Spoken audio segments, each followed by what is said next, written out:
Well, we're pretty excited about the webinar. Well, we're always excited. I shouldn't say we're pretty excited. We're really excited about the webinar today, and so many folks joining us to learn about dry beans. We were a little overwhelmed with the response, so I guess we figured out people want to learn more about dry beans. So here we are. And again, welcome to the Regenerative Organic Dry Bean Production in the Northeast webinar, hosted collaboratively between the University of Vermont, myself here, Heather Darby, and Ivy Krasinski, and also Susan Brulette, who's helping in the background, in partnership with Cornell, like I mentioned, and Matt Ryan from Cornell, but as well as Kristen Loria, who's joining us today. Many of you probably know her if you're in New York, as she's been really promoting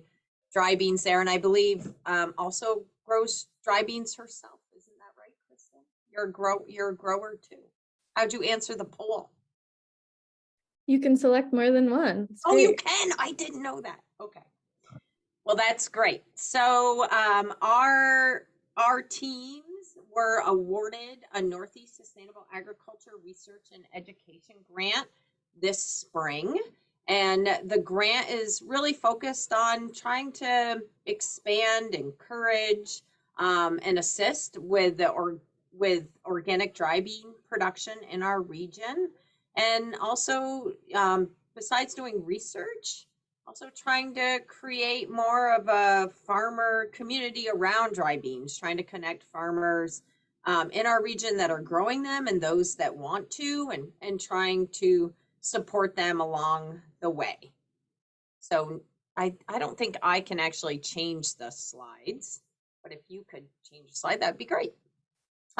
So the goals of this project, again, are to connect farmers with each other and information, and hopefully market opportunities as well, and facilitate knowledge exchange, share our research, and hopefully farmers sharing information with each other, so that again we can support people that are interested in growing and also buying dry beans in our region.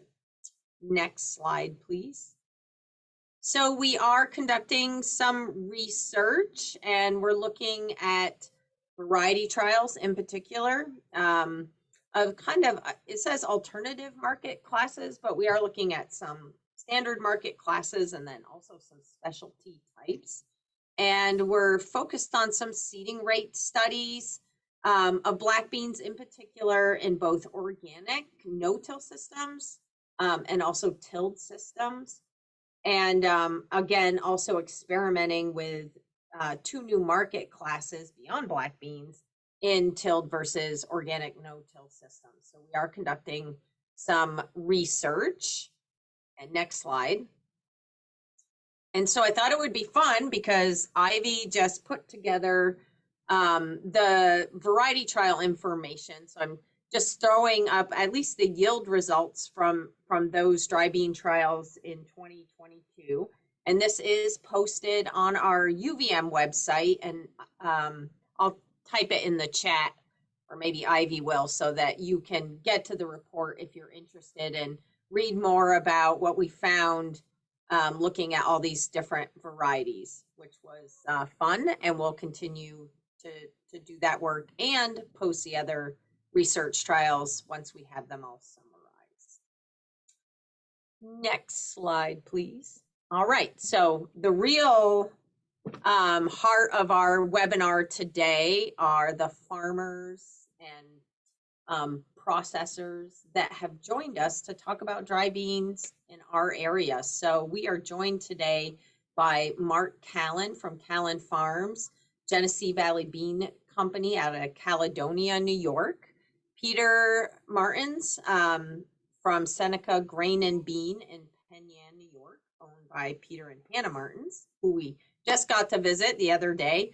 Seth Johnson, who's here in Vermont, in Glover, Vermont, from Morningstar Meadows Farm, and Luke Gianforte from Gianforte Farms in Cazenovia, New York. So we're going to hear from each one of the farmers a little bit about their operations, and then hopefully we're going to wrap up the webinar today hearing from Joe Bossen from Vermont Bean Crafters, who also has, well, he has a bean business, but is also looking to expand bean production. So we will hear from him hopefully at the end. He does have a sick baby at home, so we're hoping he can still make it, but if not, we have plenty of things to cover. And just as a reminder, we will have another dry bean webinar with our guest, Scott Bales from Michigan State University, and he's a dry bean specialist there, and he'll be joining us on March 3rd. So hopefully you can all come back and hear from him. All right, so without further ado, Mark, Callan. Heather, oh. before we get started with our speakers, I was just going to share the results of the poll. Oh, yes. Two You can more. just throw those up. They'll stay up. And while we transition to Mark's slides. And Mark, oh, we got another poll. We don't want to overdo our polls, but we want to know things about you. And know who's growing beans, who's not. So Mark, are you unmuted? Yes, I'm on board. All right. So I'll give a brief introduction for myself here.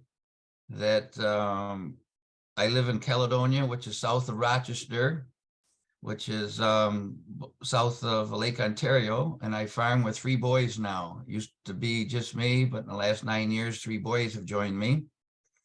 And the farm has expanded, and in order to expand and not increase labor here is when we decided 9 years ago to go to strip till. We took on well over 1,000 acres in one season, and we didn't want to add machinery costs or labor, so that's when the strip till started. And 30 years ago was when I started, well, I'll be 29 and a half. It's not quite 30 yet, Genesee Valley Bean Company. So we do grow our own beans and do our own processing and do our own marketing into New York City mainly. It used to be all export because it was hard to get into the local market here, not having a good name, I guess I should say.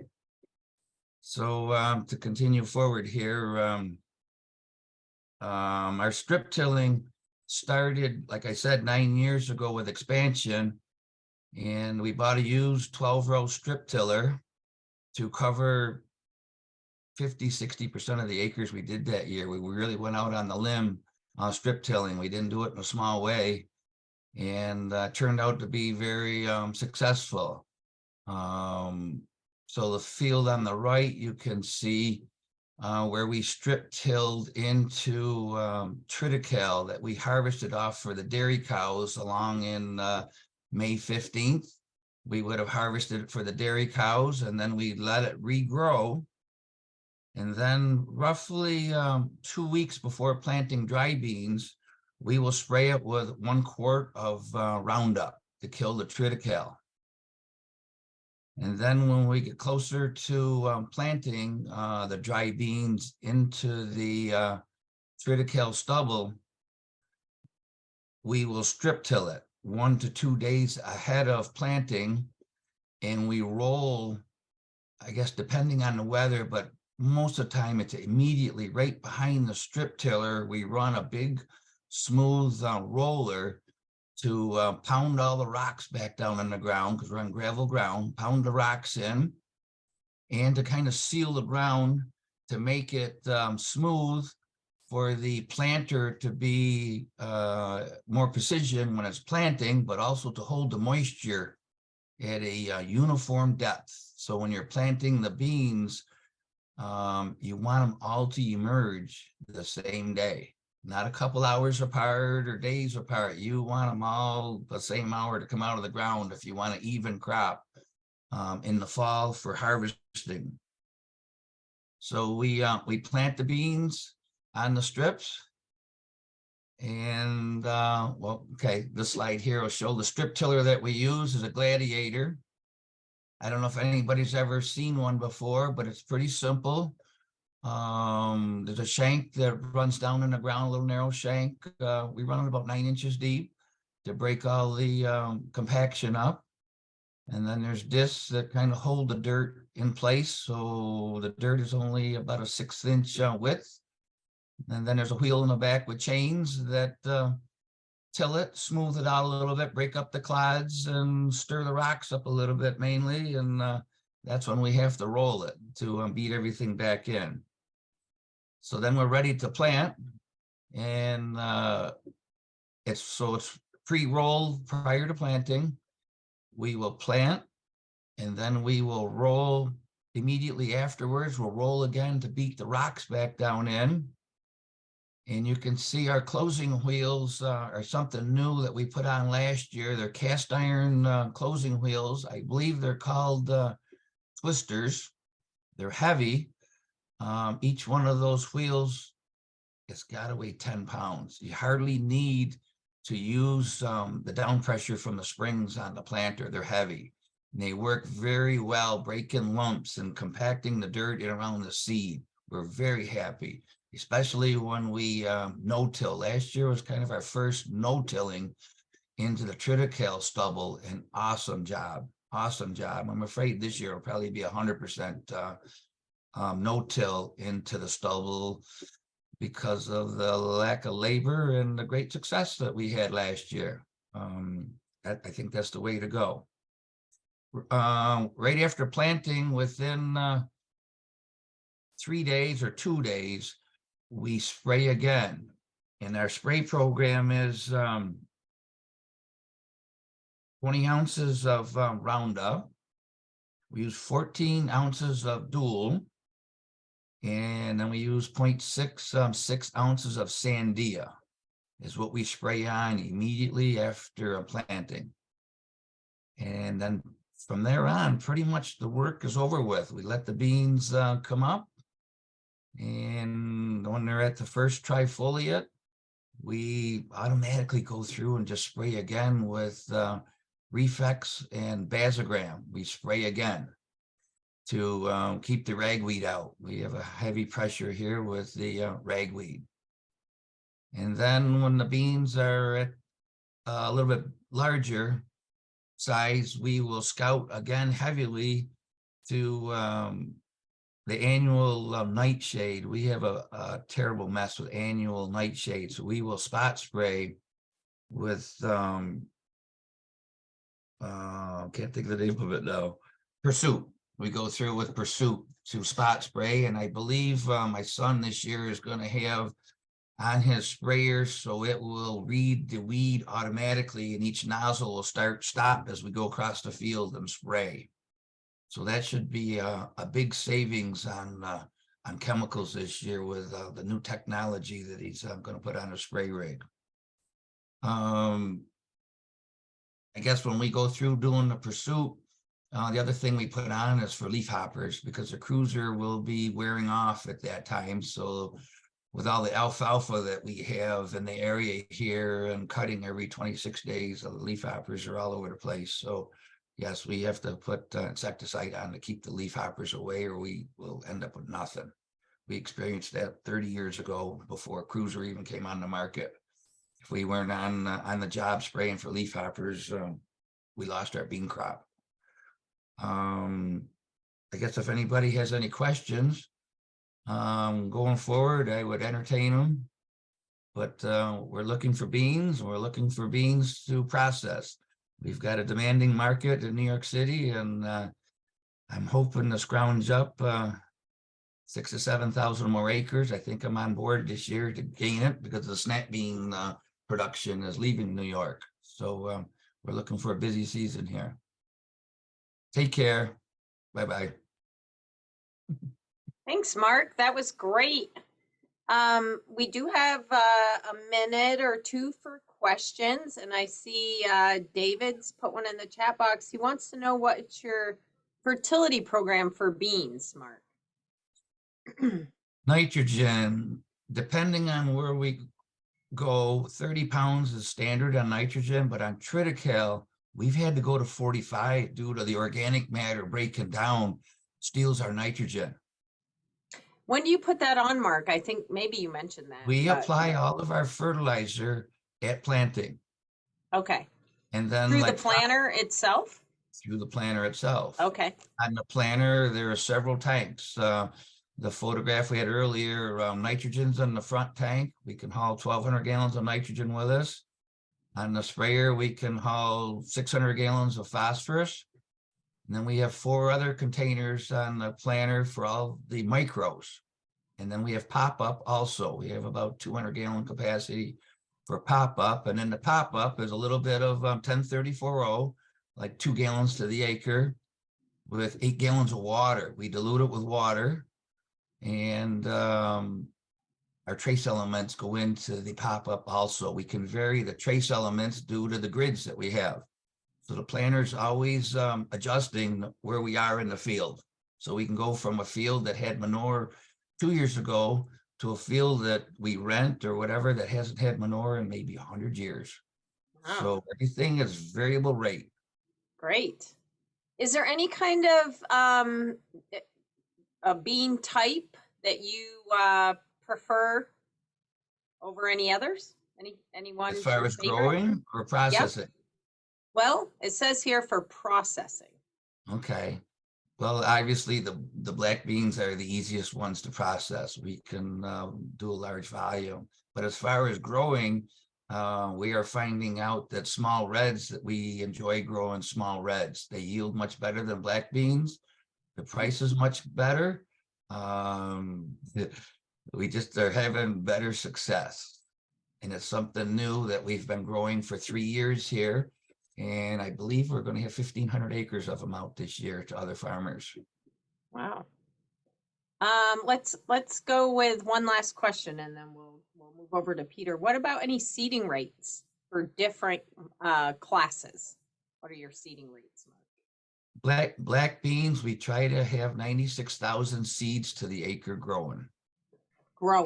And we stay pretty consistent with the small reds, the pintos, at that rate. Kidney beans, we back down to 80,000 seeds to the acre due to we're short of water most of the time. That's where we're not very good bean farmers when it comes to the large seeds. Okay. Cranberries. And cranberries are the same. And you said growing. So is that what you plant at, or do you plant higher? We would, depending on the germ, we would plant high. Okay, so you just adjust for germ, just Yeah. that rate. Okay, that makes sense.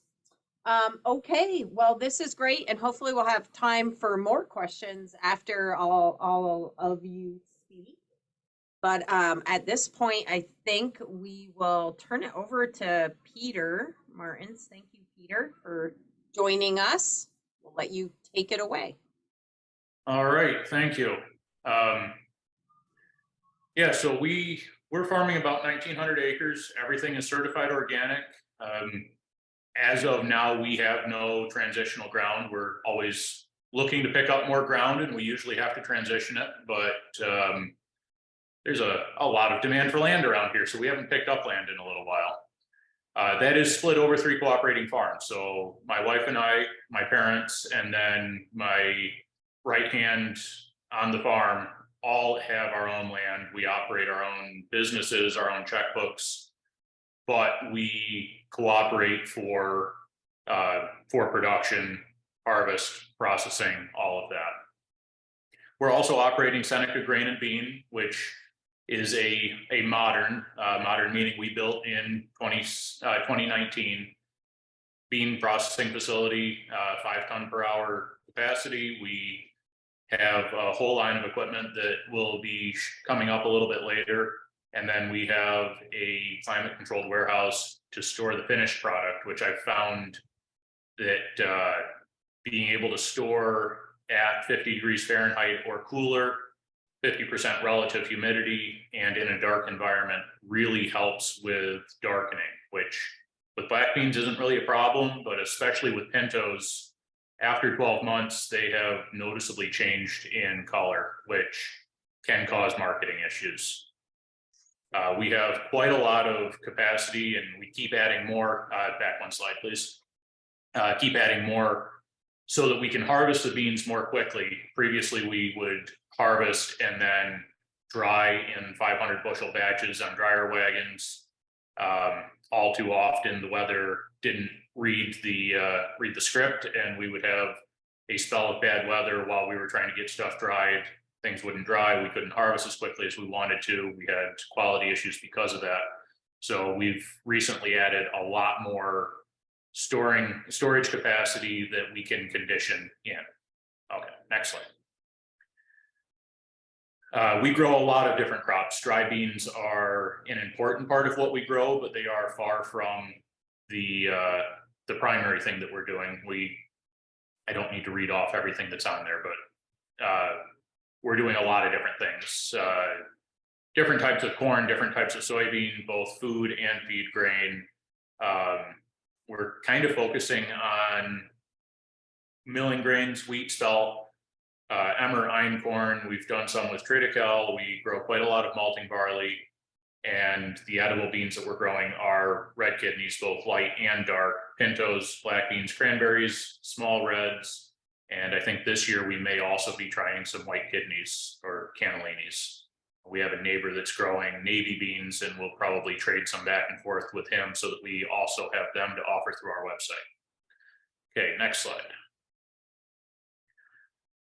To go over how we go about growing edible beans, we typically are planting after triticale that's been harvested for forage, as Mark described, or that was strictly grown as a cover crop, or after barley, winter malting barley as a double crop. All of our cover crop that is going into dry beans is going to get a strong dose of layer manure, pack manure, not layer manure, dairy manure, pack manure over winter, and then also get 100 pound per acre starter. That starter is about a 5-3-4 with extra boron, zinc, and sulfur. The sulfur, we're mostly putting the sulfur in to help with phosphorus availability if we have some cool weather. We always inoculate, even if we've been growing beans on this ground for an extended period. The relationship between rhizobium for dry beans and the dry beans doesn't seem to be incredibly strong. But I have seen a noticeable difference some years when we have not inoculated. We typically will go in with either a Lely or a Trefler tine weeder 3 to 5 days after emergence, unless we see we have weed pressure. If we have weed pressure prior to emergence, we try to tine weed on the day of emergence or a day before. Beans are quite brittle, so our window to tine weed during the day is fairly small. We want to go from maybe noontime until 5 or 6 when it's as warm as it's going to get and the beans are as flexible as absolutely possible. We'll follow that tine weeding up with 2 to 3 passes with some kind of row cultivator. My father loves his Valley Mount International on a Ford 5000, and it will do a good job. It will salvage a weedy mess that we can't do anything else with. But in dry beans first pass, 20 acres is a really good day. I prefer a 12-row camera guided cultivator with rolling finger weeders made by Cult Crest. The camera guidance is from Garford. In a really good day, I can do 100 acres with that. So we will usually send the Valley Mount to headlands, point rows, and particularly weedy parts of the field. And then I will do the wide open parts of the field. And you can see in the pictures, those are pinto beans that we grew last year. That's how I like them to look at first pass. We try very hard to use the allelopathy of the triticale or the winter barley to keep our ground as weed free as possible until we can get in with a row cultivator and be aggressive. As far as insect control, we don't really have much in the way of disease that we've run into, but we've had a lot of trouble with Mexican bean beetle. We've tried neem. I think we wasted our money. And last year, working with Kristen, we used Pediobius parasitic wasps, and I think that they were quite effective. Our biggest problem there was availability of the wasps from the New Jersey Department of Ag. They're the only ones that are breeding them, and we couldn't get the number that we wanted until fairly late in the season. Next slide. At harvest, we might be a little bit unique. We still pull and use a Bob's bean combine for a lot of our beans. Some of that is because the pintos that we grow as a double crop after barley are strictly Othello, which is a vining type that will lay over flat as flat can be, and you have to pull them. There's no way to direct cut. We grow them because they're a very short season pinto, which allows us to get winter grain planted after harvesting a double crop bean. We do direct cut our blacks and our small reds. We get into a little bit more damage direct cutting than we do with the Bobs, but it's just the nature of the combine. If we completely converted a combine to a spike and spring cylinder, we probably could avoid that. We don't have a rotary combine. I know that there are some successful conversions on Case IH rotary combines, but we grow 1,000 acres of small grains every year, and rotaries just don't do very well, especially with spelt, emmer, and einkorn. So it's kind of a non-starter for us. We like to harvest between 18 and 20% moisture. We've harvested up to 22% moisture. The beans are a lot harder to damage at that moisture. They're more flexible, less prone to checking. And then we will dry them down to 16, between 16 and 17 in the bin. If a customer wants them drier than that, we usually will condition them, do all the cleaning, and then do final drying after cleaning, just to try to minimize the seed coat damage. Drying is always done with a tremendous amount of air and just enough heat to knock the humidity of the air down around 50%. We have equilibrium moisture charts that we work from that will give us the equilibrium moisture that the beans will move towards at a given temperature and humidity, and then we will adjust the temperature rise of the air that we're pushing into storage, into the storage bins, based on ambient relative humidity and ambient temperature. And when we do handle them, we don't use augers. Everything is with belt conveyors, bucket elevators. We have bean ladders in all of our bins, and we try not to handle them more than we have to, just because damaged beans are difficult to sell. Next slide. This is a view of the inside of our cleaning plant.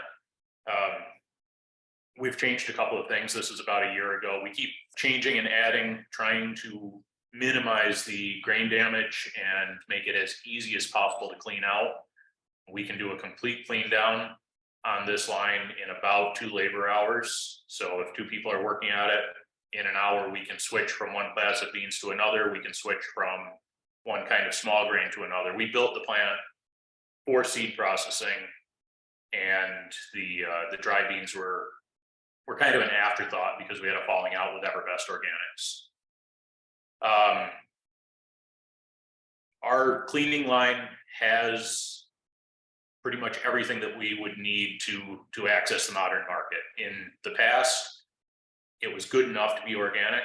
I think that now in 2023, you have to be organic and you have to be better than the rest of the market if you want to gain market share.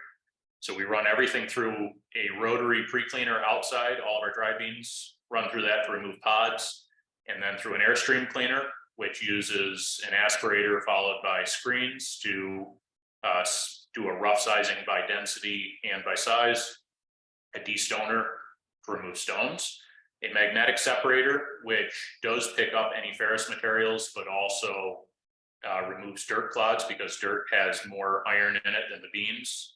Gravity table, a dry polisher. There are some polishers out there that use a little bit of mineral or vegetable oil. We decided to go with a dry polisher because that oil is problematic if they happen to go into a canning market. It also brings some potential allergen concerns. And then we go through an optical sorter. The last step is to go through additional magnets. That's how we're currently set up. We've been looking at going to a non-ferrous metal detector in place of those magnets, just because the market wants more and more assurance of no impurities. And then when we store the beans, they are in a cool, dry, dark environment to minimize darkening. Next slide. So the picture on the left is the Airstream cleaner, followed by the destoner and the magnetic separator. I wanted to show some pictures just because I think a lot of people are not aware of what this machinery looks like. I'm going to go through this pretty quickly. If there's questions, feel free to ask later. Next slide. The gravity table is the biggest machine. It's a little bit hard to get some pictures of that. So they are the two pictures on the left. It is a fully hooded gravity table to try to control dust. The picture on the right is the dry polisher, which is a stainless steel screen on the outside with basically a rotor or an auger made out of brush material on the inside to scrub the beans against each other and against the screen. That takes any dust that's sticking off. It helps with some of the weed sap staining that occurs once in a while, and also just shines the beans up really nicely. Next slide. And the picture on the left is our optical sorter. It has a nominal capacity of 5 metric ton per hour. I have successfully run it up to 8 metric tons per hour if we have minimal impurities. But if we have a very difficult sort, broken beans or checks, cranberries or pintos are probably the hardest thing that we have ever tried to clean. That capacity will drop back to 1.5 to 2 tons per hour. The middle picture is the dust collection system. A lot of bean plants that we visited while we were planning and designing were just caked in dust. There was dust everywhere. So we made sure that we had a comprehensive dust collection system that keeps the air clean. The filters are 0.5 micron in the bag houses, which are in the back. The last picture is of our bagger on the right for small bags. We do 25s and 50s. And then the other bin is for filling totes. And the last picture is just some fun pictures that a neighbor, or the last slide. Next slide. Oh, yeah, that's our storage.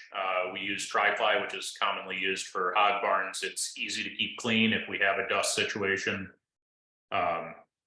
And this warehouse is highly insulated. We have 20 inches of fiberglass in the ceiling and 4 inches of foam plus 6 inches of fiberglass in the walls.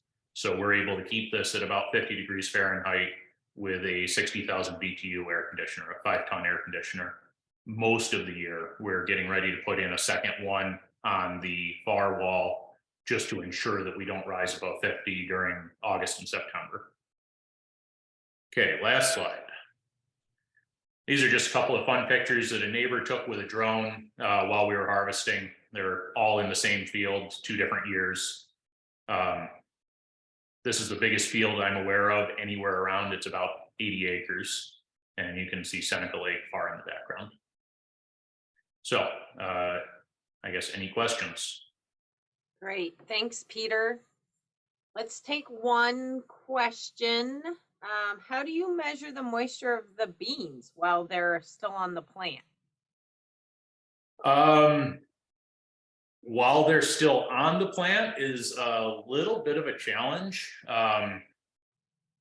It kind of comes down to a bite test with most edible beans. If you bite them between your molars and you can leave an indent in the bean, they are at about the moisture that I want to be at. If you're able to crush them, they're too wet. And if you feel like you're going to break a tooth, they're really drier than I would like to be harvesting. Great. One more quick question. I think you already talked about leaf hopper control. Not a huge problem. I talked about Mexican bean beetle. Leaf hoppers have not been a terrible problem for us. We do see them occasionally, but they aren't a huge problem. When we have had them, we generally spray with a combination of Epsom salts, Vitazyme, which is a biostimulant, and liquid fish.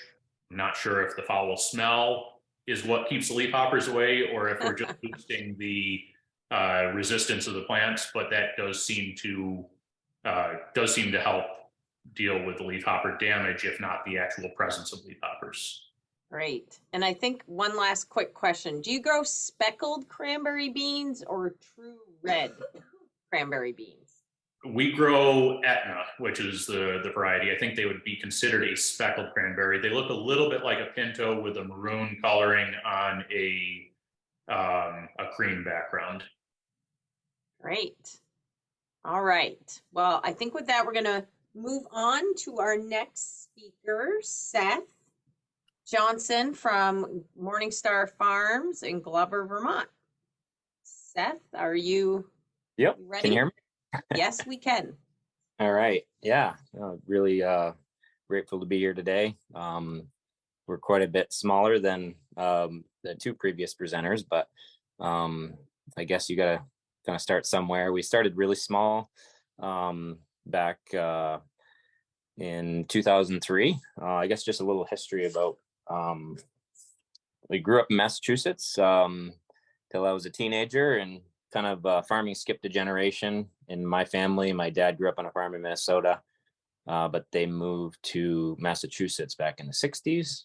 But I always heard all these stories and adventures of growing up on the farm. So I always knew I wanted to do that, but had no idea how that was possible. And then back in the mid 90s, my dad had a construction business doing concrete floors. That's what I grew up doing. But then basically around the year 2000, similar to the pandemic more recently, kind of wanted to get out of the whole rat race of everything and raise his two boys in the country. So he moved up and bought the farm in 95 and then moved up in 1997. And I went away to school for agriculture. Now we owned the farm, which it had been a dairy farm, but didn't really have any, much land to speak of as far as tillable acres. But went away to school for agriculture, graduated in 2003. The plan was to move home and start farming with my dad, but he had passed away from cancer. So we were good friends with Jack and Ann Laser at Butterworks. So Jack kind of took me under his wing and worked for him for about 3 years. And that kind of gave me the inspiration to become organic and could see the real advantages on the scale we wanted to be. So worked off the farm after that for still about 10 years, slowly increasing bean acreage. But basically, when we started really small, like between 1 and 5 acres. And we were actually pulling by hand and running everything through a stationary thrashing machine. And about 10 or 12 years ago now, we went fully mechanical. And so I guess if you want to go to the next slide, I can talk a little bit about the rotation. This is a video basically of oats and peas. Now this is a little later in the season. Typically we'll either mow off and bale. This would have gone for baleage, but we have a rotary mower as well that we can chop a cover crop down like a winter grain if we want to put beans into that. So this is kind of the only video I had showing a typical cover crop. But our typical rotation is going to be plowing down sod. We farm about 350 acres, but about 100 acres of that is tillable crops. I'll go into what we grow later, but 250 acres of what we farm is organic hay and forage. And so I kind of like to have roughly double the amount of tillable acres in hay or forage, because that gives us, because we're organic, it gives us a really good land base to draw from and helps keep our weed pressure down. So we have roughly twice as many acres in hay as what we have in tillable crops. And we have a really good market in our area. There's a lot of organic dairies. There's a picture of my daughter riding along. And the organic dairies give us a good outlet for certified organic, usually round baleage. And then we have about 50 acres of pasture and 50 Angus beef cows as well. So yeah, you see a video there of us plowing, and I think it was the last, or that slide right there.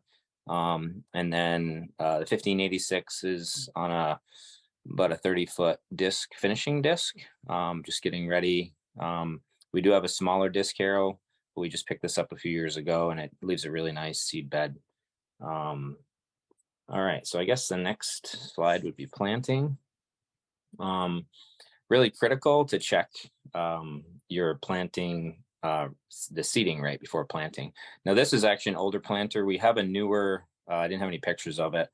Still a 4-row, but it's a John Deere 7000 planter with bean cups. We were having, with this white planter, it's a plate style planter, and just we occasionally save our own seed, and it was having trouble with plug plates and really not getting enough seeds per foot down. So we switched over to the bean cup style, which is not really as accurate as the air planters, obviously, but it's kind of a controlled pour, almost like a disc in a way, but you can get down a lot higher population. We shoot for like 6 to 7 beans per foot, but we always check our seed spacing on every variety before we actually start planting to make sure we're achieving that.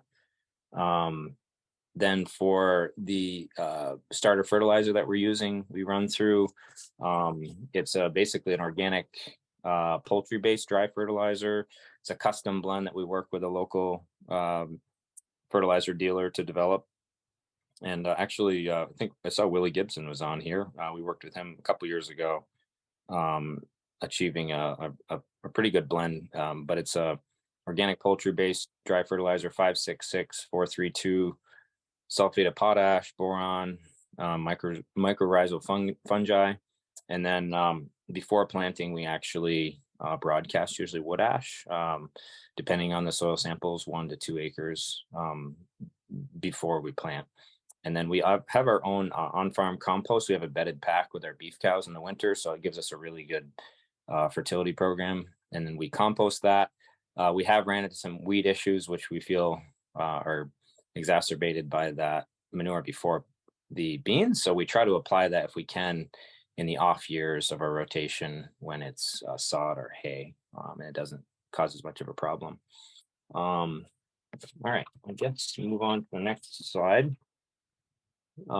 This is once we plant, we usually pre-emergence run over with a 15-foot Kovar tine weeder. And then I have done some post-emergence tine weeding, but typically it depends on the conditions. Obviously, anybody with a tine weeder will tell you. We tried one year going crossways to the rows, and that was a disaster because you could see the rest of the season where we'd actually driven with the tires. It was pre-emergence, but so now usually we run just before emergence and we go with the rows, and it covers 6 rows perfectly. And so then after that, we run our row crop cultivator. I think the next slide, yeah, shows better. It's a 4-row John Deere C-shank cultivator. It has crop shields on it. And so it's really critical once they get big enough. And that last slide, you could see that was the first pass, and that was a pretty weedy field to begin with, but we use the crop shields, and it's really slow, as Peter mentioned. Especially the first pass, you're going as fast as you can, but it rapidly increases. I can cover once you've done one pass and you're onto your second or third pass, usually I can cover 25 to 30 acres in a day, going pretty quick. And then the crop shields are removed for the final 2 passes. And this is where your population, if you have any skips at all in the row, you're going to have weeds coming in. So we really like to see a nice green canopy. And then as I cultivate, I'm usually lengthening the top blink on my cultivator, which drives the rear shovels down. And it really helps. We have big sweeps on the back. And so it really helps to hill the beans well, which aids in the next step. I guess the next slide will show a video. And that would be probably the 3rd pass of cultivation on those are some light red kidney beans. And then once the first pass is done, you've kind of drawn your lines in the dirt. The soil flows so you can go much quicker, and you're actually really wanting to throw dirt up around the roots each time. And I feel like cultivating really helps both in a wet year and a dry year. In a wet year, you have these valleys for the excessive moisture to set in. So the beans aren't like underwater. In a dry year, you're really helping to shade the roots and conserve soil moisture. So we really see a lot of benefits. So after this, the next slide shows pulling. And I don't usually actually run the pullers and the windrower together like you see on the tractor on our 4030 there. I found I like to pull early in the morning when the dew's still on, but pull and do it in 2 stages. So basically pull first. And so I think that's a video. That lower one's a video. It shows it's a 4-row puller matched to my planter. And it's basically a big series, each row has a knife. It's about 36 inches long. And it actually doesn't cut the roots off. You'd think it would. It kind of lifts them out and pushes them to the side. And this is actually a puller that I got from Butterworks. And the only other modification I made when I got it from Jack was to add down pressure. So these are pretty clean here. But if you have grass or weeds at all, you really need some down pressure to kind of keep that knife in the ground. And so I like to pull first, let the weeds, if you have any grass or weeds in there, dry down a day. And then the next morning, go in with the windrower. So we actually have a 6-row Heath windrower. And so obviously, if you have a 4-row puller and a 6-row windrower, you can see why it works better to go in 2 steps, because you wouldn't want to be, I have a 6-row puller, but it's really too wide. And we have some hilly conditions, and the 4 rows it works a lot better than the 6-row puller. So that video on the left, I think if you play that, it'll show these are some black beans that we're windrowing. It basically just takes those 3 double rows, and there's belts similar to like a hay merger, but basically the belts bring it gently to the middle. And this is really important. You do this same thing in the morning when the pods are somewhat flexible. Otherwise, anybody with a puller or windrower can tell you'll be flinging beans all over the place, including at yourself. So it's better to have it have a little bit of dew and moisture on there. All right, and I think the next one is going to be the combines. So we actually sold this combine a couple years ago. It's a Bob's Model 44. I got this from Butterworks as well. And this really was a great addition. It was getting harder to find parts for it. So 2 years ago, we actually sold this and bought a pair of Lilliston combines from a guy out actually in Dansville, New York. And they were shed kept in really good shape. It's a little different process, a little different way of handling the beans pneumatically. It's a little more gentle, I feel. And they're center pull instead of off to the side like this one is. But this machine did a lot of acres of beans for us. And then that's the same. The 2 upper pictures are the same machine, and then the lower one is the John Deere 9500 that we use we use for all of our grains. And yeah, it's another video of the Bobs there. And it's really farmer engineered, but really crude, but works well. And then we use that for all our larger edible beans. The smaller beans, like small reds, sometimes pintos, and definitely blacks, we run through the machine at the bottom, which is our 9500. It's a flex head, so it gets right on the ground and does a really good job, has more capacity, can do a lot more in a day. You just have to be more mindful of rocks. That's probably the number one thing, picking up rocks in the machine. Or if you have soil with this type of rocks that are similar in size to beans, you're going to have a lot more stones in your beans. So anyways, the next one after that, I think, is a couple cleaners post-harvest. We have a spiral separator, which you don't use all that often, but it was got it a few years ago, and it takes out splits really well. So basically, there's a series of flutes that run down the inside of those spirals, and if you don't have an optical sorter and you don't want to clean them all by hand, then this works really well, because the round beans roll to the outside. The splits or flat stones stay in the middle and don't roll, so they slide down the middle, and it basically you have 2 buckets at the bottom. The clean beans come out one. It's pretty slow. It's just a small scale cleaner, but nevertheless, it does well with splits. And then the one on the right is just a really simple fanning mill that we run everything through, and it doesn't have any augers on it. So we actually have a bagging station. We run everything through a pre-cleaner first out of the field, which is like a screen on an angle, which takes the bulk of the dirt out and big stuff. And then we run it through this machine, which takes the bulk of the big stuff and the small stuff out before drying. And then if you go to the next slide, it'll show our old system of drying and then our newer dryer.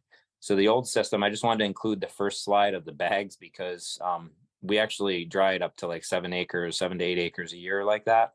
We just put beans in these 75-pound burlap bags. And we got the idea from some bean farmers in Maine years ago. And we dried, 10, 15 tons a year like that. Actually, we're got it mostly dry in the field, but those fans are actually blowing air down through those stacks, and you stuff all the holes between the bags, and then it blows air. It has to be in a heated space, like a shop. So you're blowing drier air through them, but it actually works pretty effective for small amounts of beans. And then the larger dryer there is one I got from Butterworks. You can dry up to 10,000 pounds much quicker. We set that up in a shed. And then we usually have a small heat source that's taking the moisture out of the air, but set up blowing into the intake. And there's a fan, if you can see on the bottom of it's on wheels, but it's got a fan on one side and an auger on the other. And then we run everything through there to dry it. And the bottom picture on the left is just an interior picture of that same dryer. So, and then after that's the gravity table. We run everything over our gravity table. And I think this is a pretty self-explanatory video, but the beans come out onto it. The better beans that are heavier rise up to the top here and does a really good job of sorting by density. And then it has number 2s that come out after that, and it has a recycling. And then this right here off the bottom is what you're trying to take off. So it's really good at taking out light material pods, chaff, splits, things like that off the bottom. So yeah, and then the next slide is hand sorting.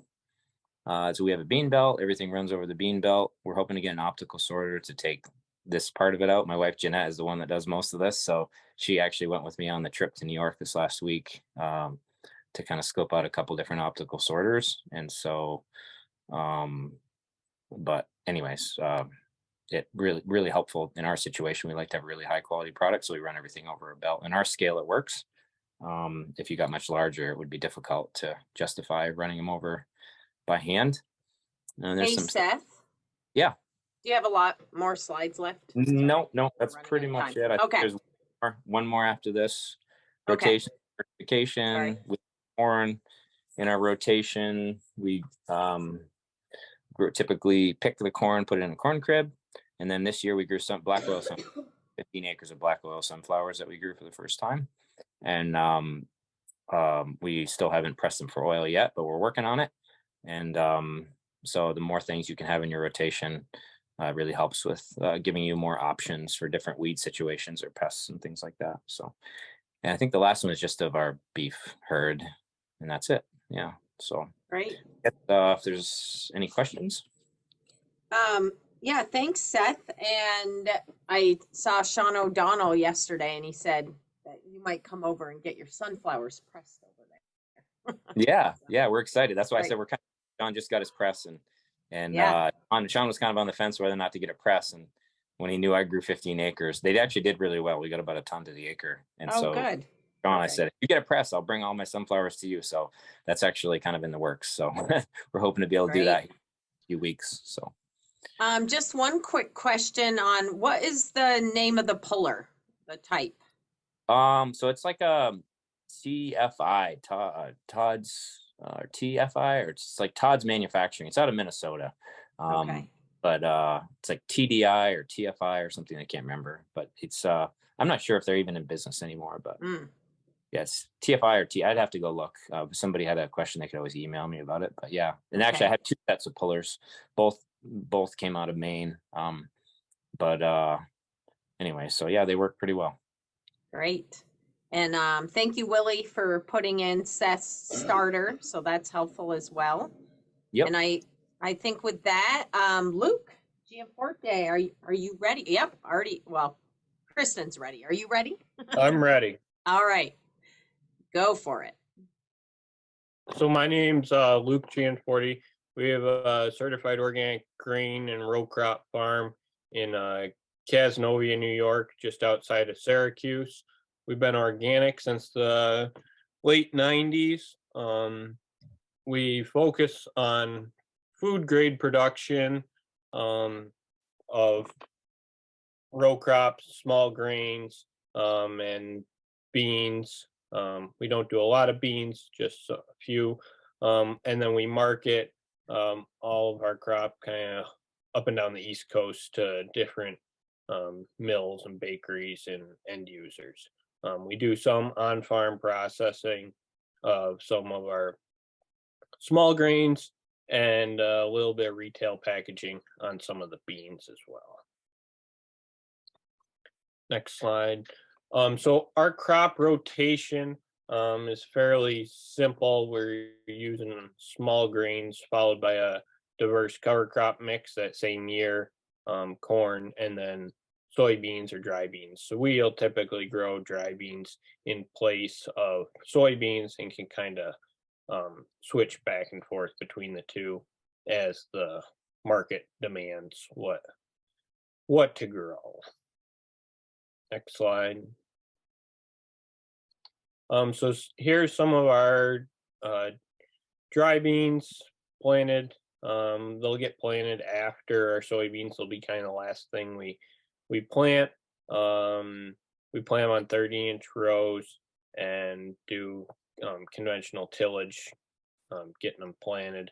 We'll then go through and do some tine weeding depending on the year, depending on the conditions. And then this is our row crop cultivator with camera guidance and finger weeders. This is actually a picture of cultivating corn, but we use the same cultivator and same setup, and I'll cultivate the beans 2 to 3 times throughout the year until they canopy up or it's late enough in the season that we're not seeing the weed pressure. We like to kind of hill them up a little bit because we will direct cut them all, and so it helps if there's a little. We got plenty of rocks, so if they're hilled up a little bit, then it kind of gives a flex head somewhere to kind of push the rocks away, and you don't suck as many rocks in. Next slide. Here's just a picture of we typically only grow black beans. Just they're the easiest to grow, simplest. That's what our market demands, and we've had pretty good luck with them. So here's some beans and flour, and you can see. Try to keep it pretty clean in between the rows, especially because we're direct cutting them. We want to keep it as least amount of green material out there. We usually end up waiting till after killing frost before we direct harvest them, just because it makes everything flow a lot easier. Some of the other guys have already touched on the moisture to harvest them at, and the damper they are for direct harvest seems to work a little better and keep them from getting beat up too much. Next slide. So one of the things with dry beans that we've found in growing them with, or in the same place in a rotation as soybeans, this kind of shows how the difference in growing them. The field on the right is soybeans, and the field on the left is dry beans, is black beans. This was 2 years ago. We had a really wet summer, and you can see those fields both were similar for amount of moisture they had in them and everything. And you can just see that the dry beans don't handle the stress as well as the soybeans do. So that's where there's a little more risk in growing them versus a soybean, even though they're kind of similar growth habits and similar ways of growing and harvesting them. Next slide. We have a few times we have interseeded the dry beans. This here we're interseeding soybeans, and we've interseeded them with white clover to try to get something growing in that ground after the beans come off, because same thing with dry beans or soybeans, it leaves the ground pretty open over the winter. So we're trying to get something growing in there. We have had decent luck interseeding white clover after the last cultivation when that soil's still loose, and had decent establishment in between the rows. So it's better than nothing, and seems to work pretty good. And the white clover stays low enough that we don't have to worry about it causing problems at harvest. Next slide. This is just a picture of our combine harvesting them. It's a rotary combine with a flex head on it, and does a nice job hauling the ground and picking the beans up, and works pretty well.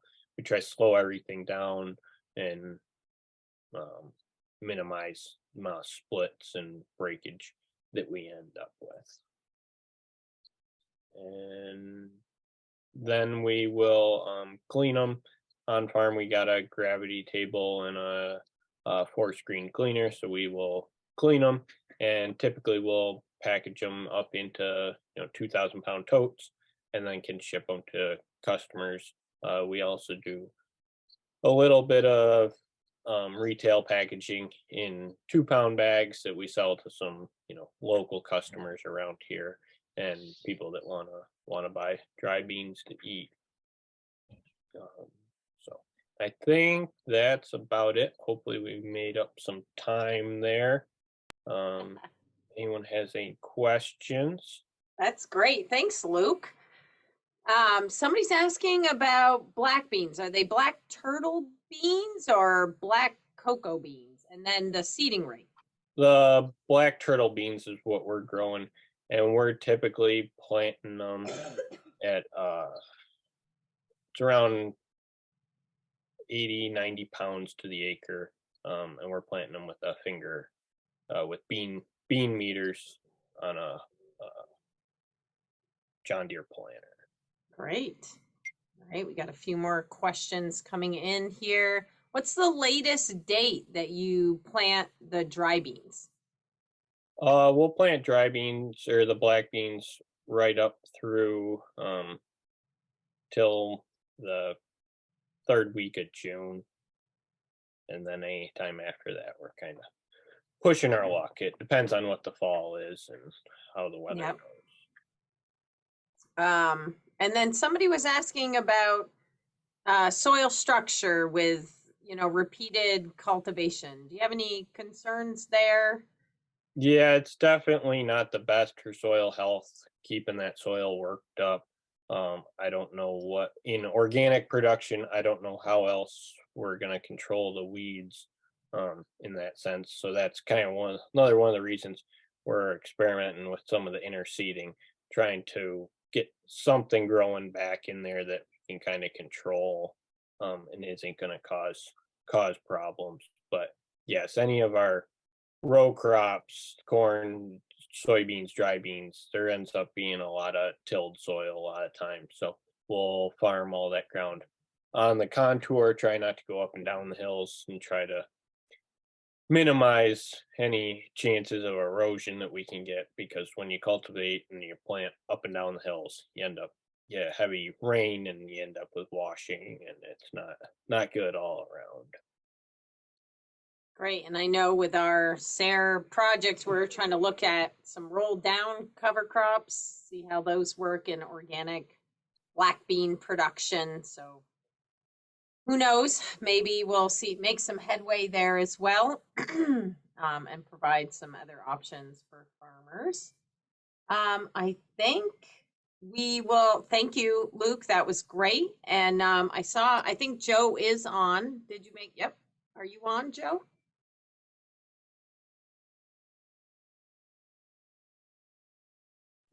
Yep, I'm here. Okay, Joe, we'll let you take it away.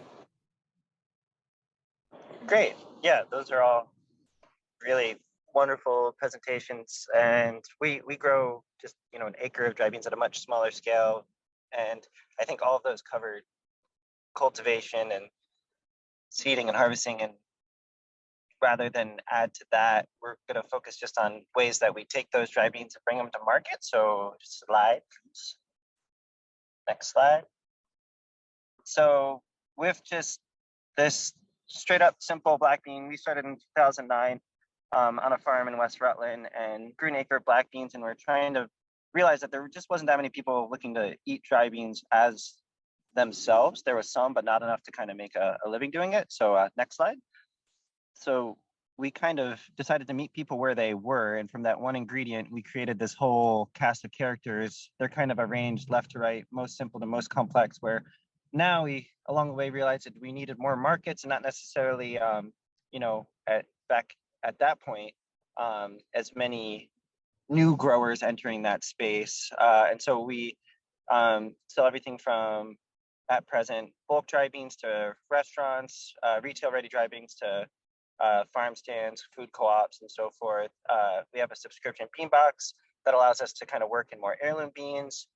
For institutional food service, we just take and prepare pre-cooked beans that are cooked, bagged and frozen to get into healthcare facilities, K through 12, and even some restaurants use them. We make a few different bean burgers and falafel, and then we also have scoop and bake cookies and muffins as well.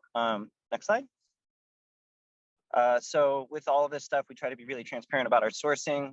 The whole reason of why we exist is to kind of support the organic growers of the Northeast. So black beans are front and center in our black bean burgers, for example, but we also buy in local organics, carrots, onions, kales, the buckwheat groats and flour that we use, on and on. Next slide. So these are just some, kind of be a relatively rapid fire shot of just some of our products to give you a sense of what we're doing, trying to compete with some of like the bigger brands that are making, have been making this stuff that I don't think are as enjoyable to eat. So we're just trying to make these local foods more accessible, trying to make them, I don't know, break through the stigma of eating beans and vegetables for some people. Next slide. That's our falafel. Next slide. Do some bean spreads. We do them, next slide, in small quantities, but then also this is bean spreads prepared for UVM Medical Center. And they work them into wraps and quesadillas. And next slide. These are an example of what we sell the cookie batter rather than trying to make a prepared cookie product. It's black bean flour, buckwheat flour, and oat flour, all of which we can source locally and organically in the Northeast. So those three crops that can be grown, you know, by the same farms, or, you know, at least here in the Northeast region, can be turned into the foundation of an organic fair trade chocolate chip cookie that we're right now trying to push more and more this year. Next slide. And then we do a muffin as well. Some of these recipes were originally developed for the K through 12 program to have healthier local options for their breakfast programs. So that's a 1 gallon bucket.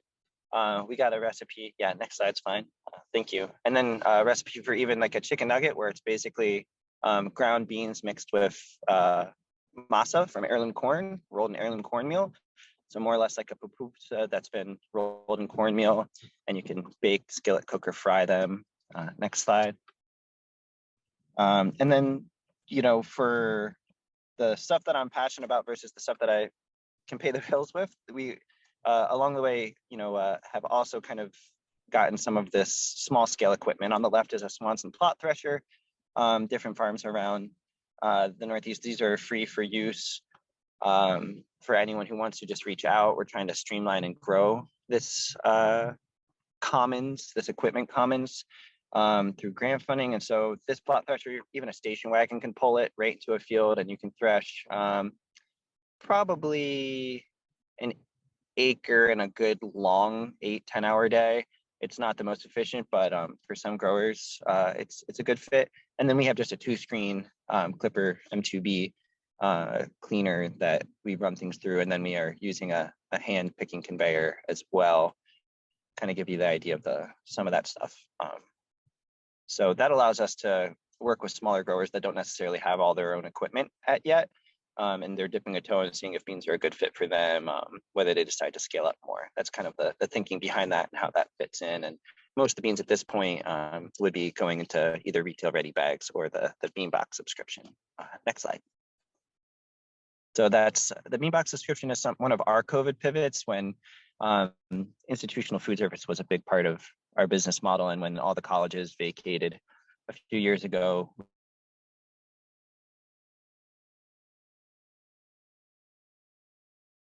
I think we lost you, Joe. Unless I'm the one that's lost. Again. Every quarter, so over the course of the year, Oh, we can offer 24 different varieties, and we've had pretty good success. There's a good Northeast cluster to our demand, but I don't know how people find us, but we found our stuff getting shipped to most of the states at this point, which is pretty cool, and still trying to figure out how to streamline some of the logistics of it. Direct to consumer is definitely a whole new thing for us, but one more way we get different beans out to the world. Next slide. So we are interested in working with some new growers, and there's a survey that we've just put together because we just got some funding to get some new equipment that can be made available to Northeast growers. And so in order to kind of make sure we're spending that grant funding on the right equipment for the current bottlenecks and all, we can share this through other means, but we have this together, and I think NGGA and Veg and Berry Listserv and other folks are going to be getting it out pretty soon. And that's going to be as of this season and then next growing season as well, that we're really trying to have those conversations and work out those relationships. That's all I got, I think. Great. Joe, I know I heard you had a sick baby at home, so we definitely don't want to keep you on. Yeah, thank you. Yeah, just we do have a couple quick questions. Mm-hmm. Let's see here. People are just saying thank you for normalizing beans and other Northeast crops. Willie just saying he's one of the growers and gets to use the equipment.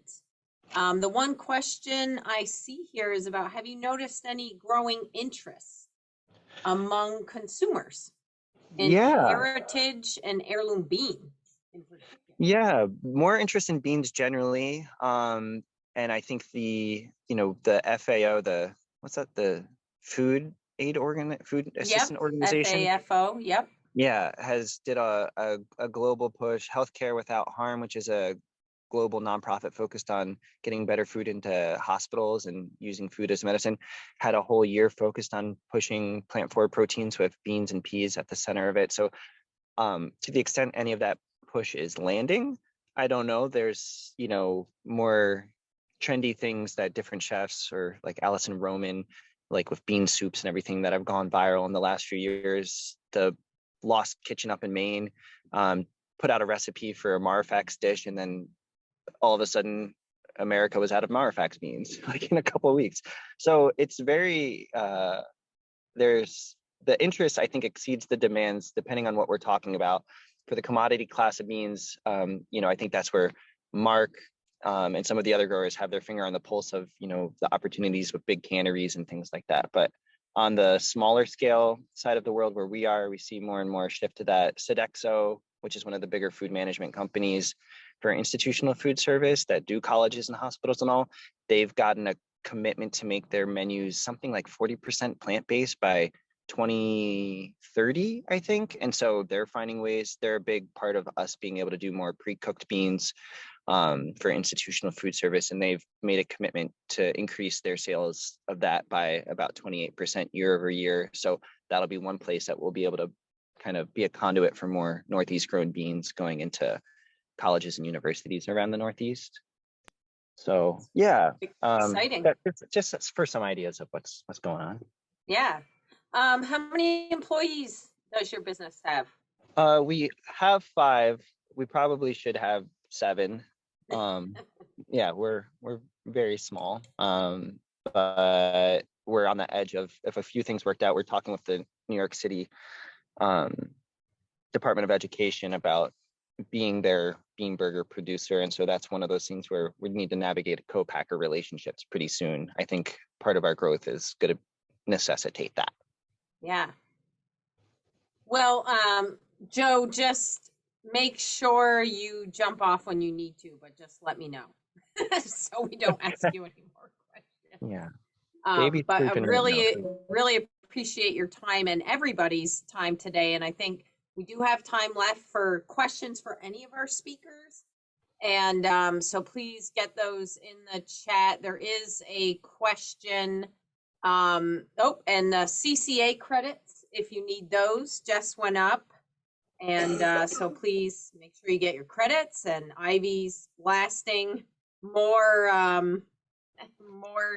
full questions, and maybe she'll share some of them too once they're done. So somebody asked, for anybody, what are the top 2 things you would advise new bean growers? And I can see Seth on my screen, so we'll start with you. That's a great question. Sorry, what was the question? The question was like top 2 things you would advise new bean growers. Well, kind of work. Most farmers are like me, probably. You're like you figure I can grow something first, and then I'll figure out a market later. But I think I've been doing it maybe 13 years now or 14 years, and you should go about it the other way. You should really figure out, like, talk to Joe or places where you might have a good market first to see what they want. What they want for varieties.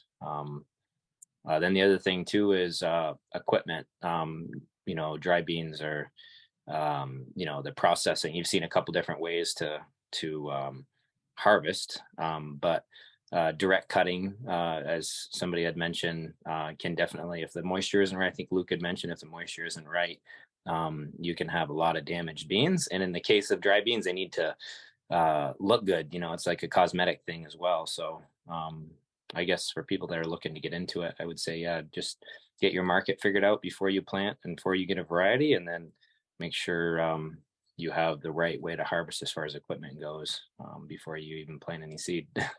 Yeah. Peter or Mark or Luke or Joe, anything else you would add? This is Peter. I would say that for every plan that you have when you put them in the ground, you probably ought to have a plan B ahead of time.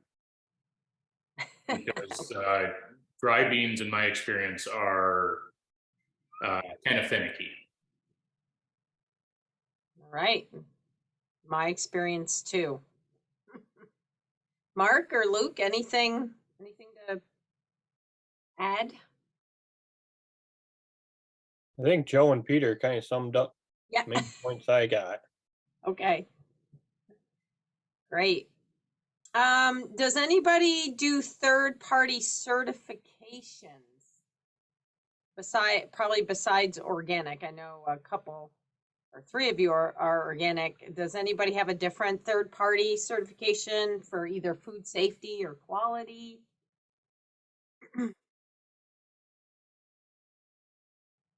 Nope. Not as of yet. It is something that's coming down the line for all of us, like it or not. So we're going to have to figure it out. Okay.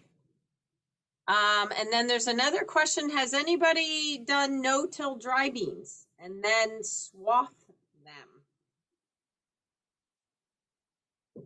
The Hudson Valley Farm Hub had excellent luck with it, and I can't figure out how they made it work. We've tried it and have not had the same experience. Okay. Luke or Seth or Mark? I mean, pulling. No. I mean, he had in his presentation was on no-till conventionally. With organic, I mean, you kind of come back to the whole weed control issue. And so, I mean, pulling and windrowing is kind of like swathing, especially if you don't do it in one step. So I don't know if that would qualify as, the amount of people that pull and windrow is not nearly as many as what it used to be 20 years ago. I think the varieties and everything have definitely moved more towards direct cutting. And that's where, like, I don't know if I mentioned in my presentation, we always, we grow like 8 different varieties of beans. We grow all the conventional ones, like everyone mentioned, but we also grow the heirlooms like Jacob's Cattle, Yellow Eye. And then we do a mix as well. So we grow all those varieties. We actually do a 7-bean mix. And we found giving the customer variety, especially some of these older heirloom beans, if nobody's growing them anymore because they don't produce as much, then pretty soon here in another 15 or 20 years, it's going to be really hard to even get some of these varieties. So we think it's really important to keep, even though they're difficult and they don't produce as much, to keep the excitement there. And people like Joe have been really key to giving us a market for those beans. That's great. Peter, did you have something to add? I saw your thing light up here. No, I think I might have been moving something on my desk. Okay. Okay. Great. And we know, so we're working on no-till black beans in particular. And I know there's been a lot of work in Wisconsin and Cornell and other places on no-till soybeans, but I think it's there's been variable success depending on many factors, but we're going to keep trying. Where do you source your, oh, go ahead, Kristen. Avenue, we're still working, like Ivy mentioned, to get all of our research reports up from last year, but we will have one at Cornell. We trialed kind of the major market classes in no-till and tilled side by side, so that if people are interested, keep an eye out on the UVM page for that report, and we'll probably send that out as well. So yeah, we've had variable results, I would say, with the no-till black bean, but it certainly can work. And we keep trying. So I think there's a ton of interest. And thank you, June's adding in some resources for folks. The survey, folks are able to access it. We'll follow up after this. And try to get that out to everybody. I'm scanning for some more questions. Somebody's asking, Seth, for your bean mixture you were just talking about, they want to know if you plant them as a mixture or do you just package them together? Yeah, no, I get that a lot. Yeah. No, unfortunately, it would be convenient, but it would be really difficult as far as agronomically. They grow a little different. When they mature is different, and then harvesting would be a nightmare because of the different sizes, so some of those beans you have to harvest by pulling and windrowing, the larger beans, and then some you can direct cut. So basically we do a lot of work to keep them all separate, and then we basically had a bin that we were putting when we're sorting all of our off types, we would put, because we didn't want to throw them in with the splits and bloats and stones and things like that, so they would go in a separate bin. So we're like, hey, why don't we just start see if we can market these. And so now if we have a little bit left from this kind, or if we're cleaning up or whatever, we don't worry about it so much. It just goes into the mix, but we mix them after the fact. And my wife Jeanette has a certain recipe she uses and likes to have them pretty consistent color and the right amount of each type. So sometimes that'll turn into a 5-bean mix near the end of the season if we run out of a certain variety. Right. But we try to keep it pretty consistent. But people really seem to like it a lot. Awesome. Thank you.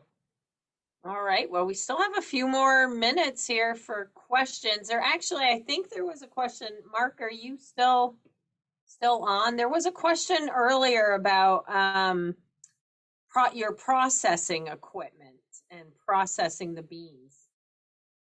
Let me see. That was a while ago. I'm going back up here. Is he still on, Kirsten? Oh, yep.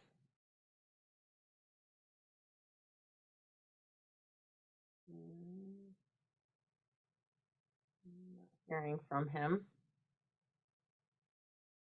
I just asked him to unmute. Okay.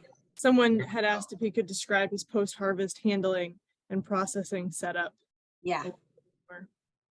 So while he's unmuting, are you unmuted, Mark? I think so.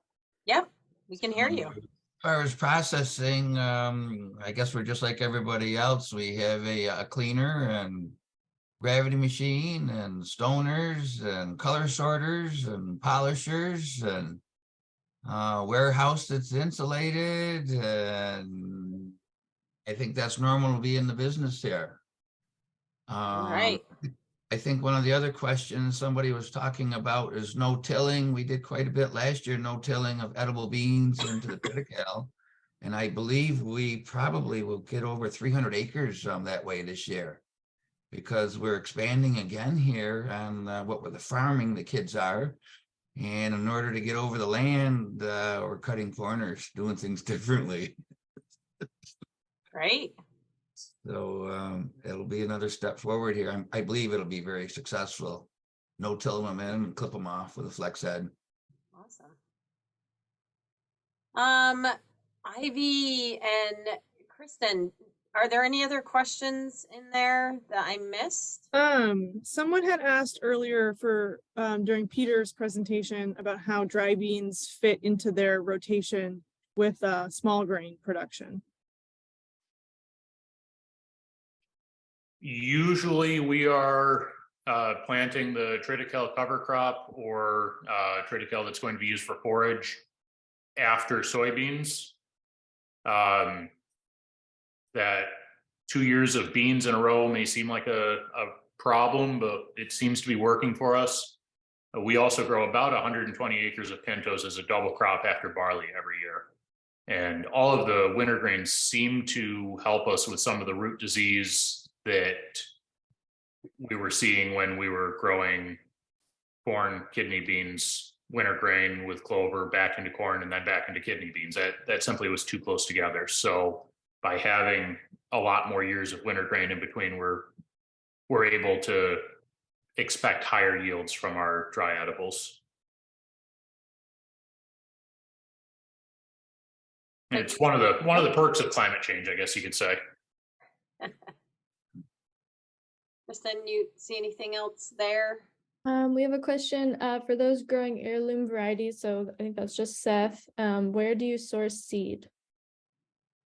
Ooh, that's a good one.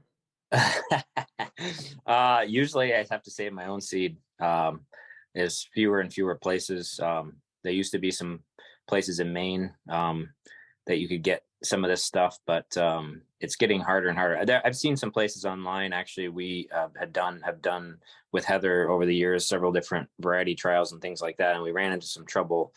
Heather can probably tell you about that too, about disease in seed. And actually, Heather has a couple of samples right now I just gave her the other day. You have to be really careful, especially with dry beans and anthracnose, planting your own seed. And so that's why we grow, so many different varieties too, is to try to give us some diversity. But Heather, I don't know if you want to talk about, testing your seed every year is important. Yeah, especially if you're saving your own seed, and these varieties are really special, so there are, as I'm sure everybody can attest to, and I heard Peter say this when we visited the other day, they're always buying new certified seed because of disease. But when you have these special varieties, we really need to keep on top of disease pressure, and keep the seed source clean. So we have been trying to help folks test and evaluate their seed, but more to come. We actually got another grant focused on dry beans with some work on organic disease control methods. So we will be digging into that deeper, but it's definitely a concern. And want to thank everybody for their time, and hopefully you can join us next week or 2 weeks, March 3rd, to hear what Scott Bales has to say, the bean agronomist in Michigan. I see there's questions on leaf hoppers still coming in, and I'm actually hoping he can address that as well, kind of talk about some of the strategies they're using there. But with that, we're out of time, everybody. We really thank you for coming, and thank all our speakers.